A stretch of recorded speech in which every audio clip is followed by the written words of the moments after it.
मुंबईच्या विलेपार्ले परिसरातील गल्लोगल्ली पसरलेला बिस्किटचा गोड सुगंध आता इतिहास जमा होणार आहे। अनेक दशकांपासून कार्यरत असलेले पार्ले प्रोडक्ट्स कंपनीचा जुना कारखाना बंद करण्याचा निर्णय घेण्यात आला आहे। त्या ठिकाणी लवकरच मोठे कमर्शियल प्रकल्प उभारण्यात येणार आहे।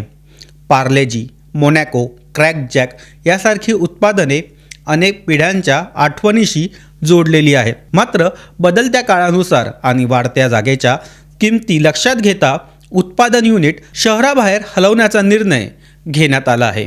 या जागेवर अत्याधुनिक ऑफिस स्पेस आणि व्यावसायिक संकुल उभारले जाणार आहे। स्थानिक रहिवाशांसाठी हा निर्णय संमिश्र भावना निर्माण करणार आहे। एकीकडे आठवणींना निरोप तर दुसरीकडे विकासाच्या नव्या शक्यता। एकूणच हा केवळ एका कारखान्याचा शेवट नाही, तर मुंबईच्या एका गोड आठवणीला दिलेला निरोप आहे।